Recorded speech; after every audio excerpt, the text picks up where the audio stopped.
stop scrolling. Please think about the last 3 major conflicts you've had. Different people, different situations. But I bet there's a pattern you haven't noticed.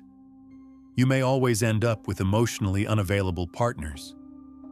Maybe every boss you've had has been controlling. You may find yourself having the same arguments with different people. Here's what will blow your mind. According to Carl Jung, one of the most influential psychologists in history, you're not just attracting these problems, you're unconsciously creating them.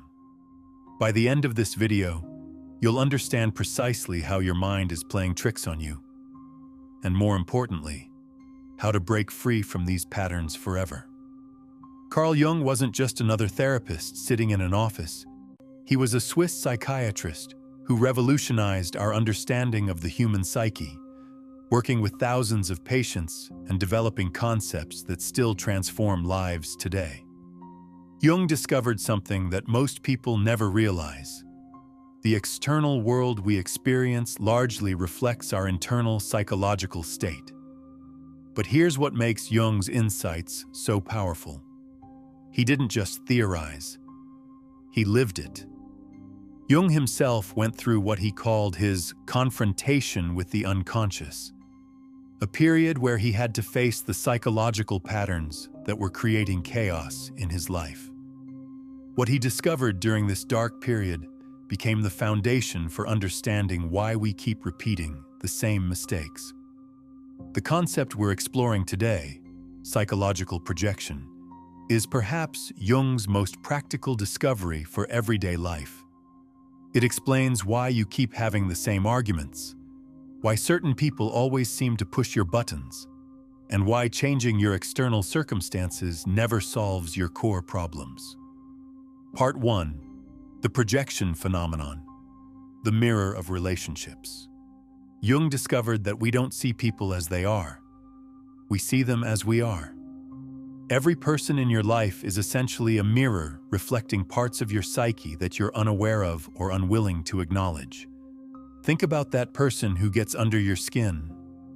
Maybe it's a coworker who's constantly interrupting in meetings. Perhaps it's a family member who's continually playing the victim. Maybe it's that friend who never follows through on their commitments. Jung would say that your intense emotional reaction to these people isn't about them. It's about something inside you. The 3 types of projection. Jung identified 3 main ways we project our unconscious material onto others. Shadow projection. This is when we see our own rejected qualities in others. If you pride yourself on honesty, you might be constantly surrounded by people you perceive as liars or manipulators. The intensity of your reaction reveals that dishonesty is a disowned part of your personality. Anima-animus projection. This is how we project our unconscious masculine or feminine qualities onto romantic partners. Women might find themselves repeatedly attracted to men who embody the assertiveness they've suppressed in themselves. Men might be drawn to women who express the emotional sensitivity they've learned to hide. Parental projection. We unconsciously recreate our early family dynamics in adult relationships. If you had a critical parent, you might find yourself in relationships with crucial partners or become the critical one yourself, perpetuating the same dynamic from the other side. The emotional charge test. Here's how you can identify your projections. Think about the last time someone triggered you. It annoyed you and made you feel that hot, intense emotional charge. Jung called this emotional constellation. When something in the external world activates an unconscious complex within you, that emotional charge is your psyche saying, "Pay attention. There's something here you need to understand about yourself." The stronger the reaction, the more critical the projection. Part 2. How we create our external reality. The unconscious magnet. Jung discovered that we unconsciously attract people and situations that will activate our unresolved psychological material. It's as if your psyche has an internal magnet that draws in the experiences you need to become conscious of your hidden patterns. This isn't mystical thinking, it's practical psychology.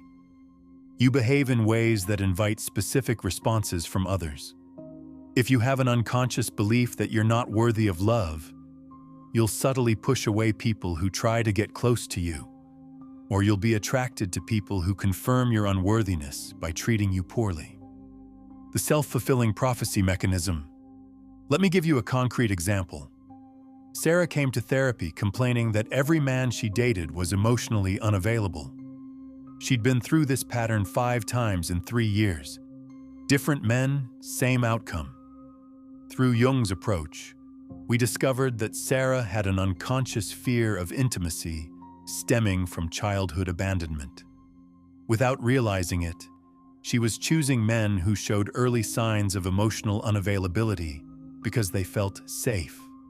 They wouldn't trigger her more profound fear of being truly seen and potentially rejected. But here's the twist. When these men did start to open up emotionally, Sarah would unconsciously sabotage the relationship. She'd pick fights, become overly critical, or suddenly find reasons they weren't right for her. She was creating the very abandonment she feared most, the compensation principle. Jung taught that the psyche always seeks balance through compensation. If you're overly identified as the strong one, life will present situations that force you to confront your vulnerability. If you see yourself as the victim, you'll unconsciously create scenarios where you can maintain that identity. This is why simply changing your external circumstances rarely works. You can move to a new city, start a new job, or end a relationship. But if you haven't addressed the unconscious patterns creating these situations, you'll recreate the same dynamics in your new environment. The repetition compulsion.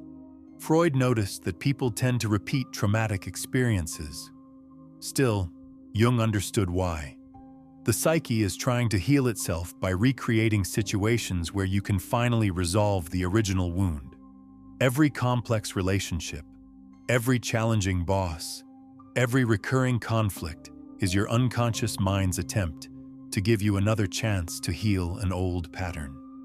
The problem is that without consciousness, we keep repeating the same responses that created the situation in the first place. We stay stuck in what Jung called the eternal return, endlessly cycling through the same experiences without learning from them. Part 3. The Self-Reflection Framework. The 4-step projection withdrawal process. Jung developed a practical method for reclaiming your projections and breaking these unconscious patterns. I will walk you through his 4-step process that you can start using immediately. Step 1. Recognition. The first step is recognizing when you're in projection. Ask yourself, what am I seeing in this person creating such a strong emotional reaction? Please write down the specific qualities that bother you most about them. Be brutally honest. Don't soften it or make it politically correct. Step 2. Ownership. This is the hardest step. You need to find that quality within yourself. Jung said, everything that irritates us about others can lead us to an understanding of ourselves. If someone's arrogance triggers you, look for the ways you might be arrogant. If their neediness annoys you, examine your own unmet needs. The key is understanding that you might express this quality differently than they do, or have it in potential rather than in action. Maybe you're not outwardly arrogant, but you have an inner arrogance that you've learned to hide. Step 3. Integration. Once you've owned the projection, you need to integrate it consciously. This doesn't mean becoming what you dislike. Accepting that this quality exists within you and finding a healthy way to express it. If someone's assertiveness has triggered you because you've suppressed your own, start practicing healthy assertiveness. If you're bothered by someone's emotional expression because you've learned to hide your feelings, begin allowing yourself to feel and express emotions appropriately. Step 4. Transformation. The final step is using this awareness to transform relationships and life patterns. When you stop projecting your disowned qualities onto others, you stop attracting people who will act them out for you. You can see people more clearly and respond to them from consciousness rather than unconscious reactivity. The daily projection practice. Here's a practical exercise you can do every day. At the end of each day, ask yourself 3 questions. 1. Who triggered me today, and what specific quality in them created that reaction? 2. How might I possess that same quality, even if I express it differently? 3. What is this trigger trying to teach me about myself? Write down your answers. Over time, you'll see patterns in your projections that reveal the unconscious material you need to integrate. Part 4. Breaking the pattern. The conscious relationship revolution. When you start withdrawing your projections, your relationships transform dramatically. Instead of unconsciously reacting to people based on what they represent to your psyche, you begin to see them as they are. This creates space for genuine intimacy and authentic connection. But here's what Jung discovered that most people don't expect. When you stop projecting onto others, they often change their behavior toward you. This happens because you no longer unconsciously invite them to play specific roles in your psychological drama. The shadow integration process. The most powerful projections involve what Jung called the shadow. All the parts of yourself that you've learned are unacceptable and have been pushed into your unconscious.